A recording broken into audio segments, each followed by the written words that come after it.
Halo, Assalamualaikum warahmatullahi wabarakatuh. Ketemu lagi sama Ibu. Hari ini kita akan belajar tentang termokimia. Ini tuh, kita lihat dulu apa sih yang mau dibahas di termokimia itu. Itu yang pertama, itu tentu harus tahu definisi atau pengertian dari termokimia itu sendiri. Ya. Yang kedua adalah sistem dan lingkungan. Yang ketiga adalah reaksi eksoterm dan endoterm. Oke, yang pertama dulu. Apa sih termokimia itu? Kalau dilihat dari namanya, ada kata-kata ini ya. Ada kata termo. Kalau ada kata termo, berarti ada hubungannya dengan apa? Ya, dengan ada hubungannya dengan suhu. Jadi di sini termokimia itu adalah ilmu yang mempelajari tentang perubahan panas atau kalor suatu zat yang melibatkan proses kimia dan fisika. Nah, di sini ternyata termokimia itu dia menerapkan hukum kekekalan energi. Yang berbunyi, energi tidak dapat diciptakan ataupun dimusnahkan, tapi dia dapat berubah dari satu bentuk ke bentuk yang lainnya. Gitu ya. Jadi di sini termokimia itu ada hubungannya dengan suhu. Kalau ada suhu berarti ada panas. Oke. Lalu yang kedua itu adalah tentang entalpi. Apa sih entalpi itu? Di sini entalpi adalah salah satu istilah ya, istilah yang perlu kamu tahu. Entalpi ini adalah istilah dalam termokimia yang menyatakan besar energi kimia yang dimiliki oleh suatu zat pada tekanan yang tetap. Nah, ini entalpi ini dinyatakan simbolnya itu adalah H. Artinya adalah heat content. Karena di sini ada perubahan energi, berarti ada perubahan entalpi. Dengan kata lain, besarannya itu akan menjadi delta H ya, bukan H lagi. Ya, delta H ini bacanya delta. Artinya adalah perubahan energi yang terjadi pada suatu reaksi. Oke. Nah, ini kamu udah tahu ya besarannya apa. Oh ya, satuannya adalah ini ya. Satuannya adalah satuan energi. Kalau di fisika itu adalah joule ya. Berarti satuannya adalah joule. Kalau dia terlalu besar, bisa dikonversikan menjadi kilojoule. Bacanya joule ya. Oke. Next, kita perlu tahu apa itu sistem sama lingkungan. Ya, sistem. Kalau di termokimia, sistem itu adalah suatu reaksi yang menjadi pusat perhatian. Yang kita pelajari perubahan energinya. Dan lingkungan itu adalah di luar dari sistem itu. Entah itu wadahnya, suhunya, udaranya. Ya, itu merupakan lingkungan. Jadi di sini kalau misalkan ada suatu tabung reaksi, itu dia direaksikan NaOH dengan HCl, ya, berarti yang menjadi sistemnya itu adalah yang direaksikan, yaitu NaOH dengan HCl-nya. Nah, di luar dari itu, tabung reaksinya, suhu yang dihasilkannya, itu merupakan lingkungannya ya.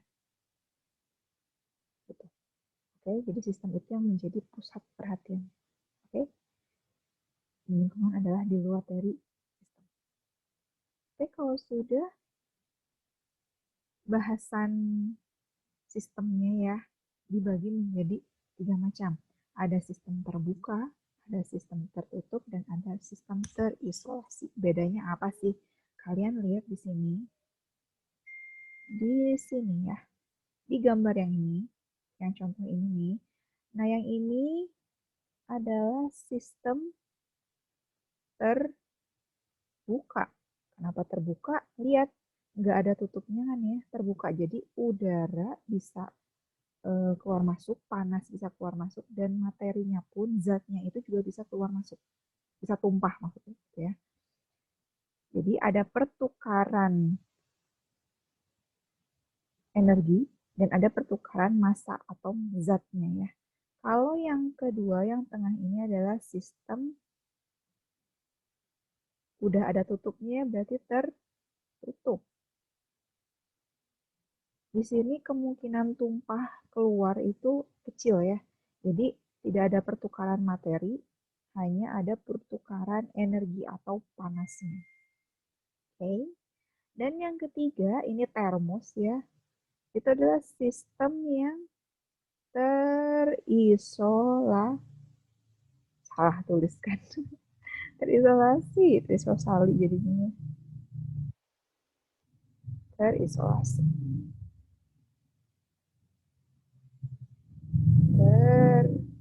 Teriso. Salah lagi ya. Rugi, Bo.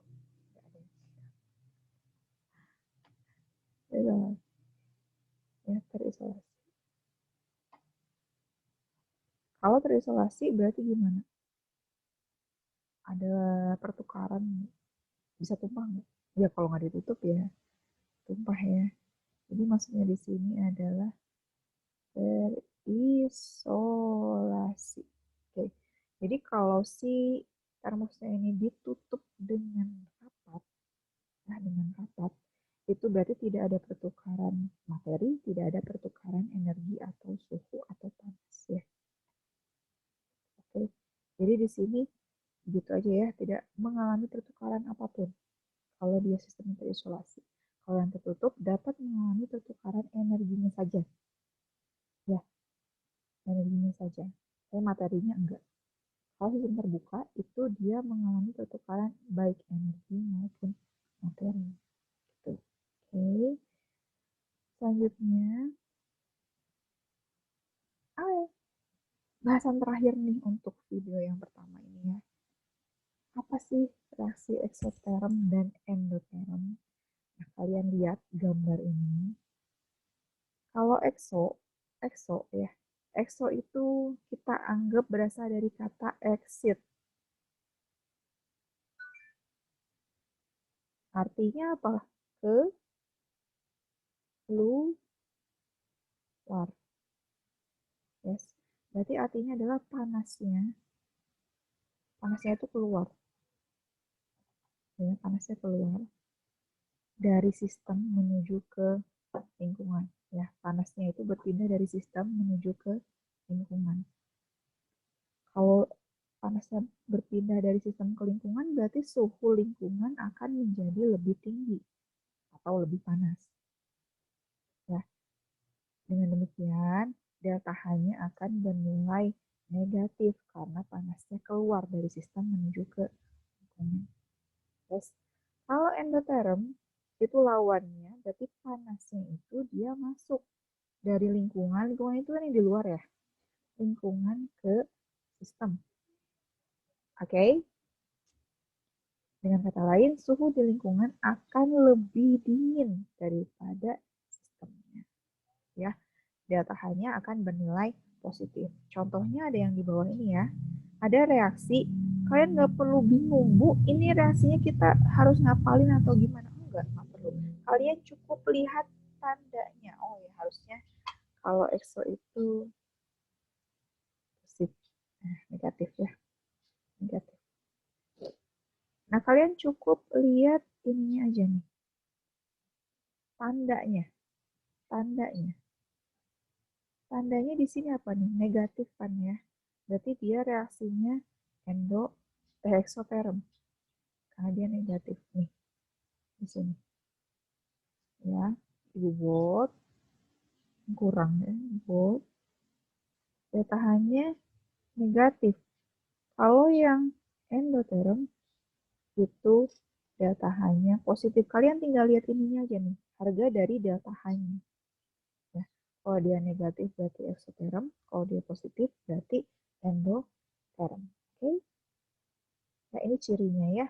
Jadi kalau reaksi eksoterm itu cirinya adalah energi panasnya itu berpindah dari sistem ke lingkungan, yang artinya suhu di lingkungan akan lebih panas atau lebih tinggi daripada di sistem.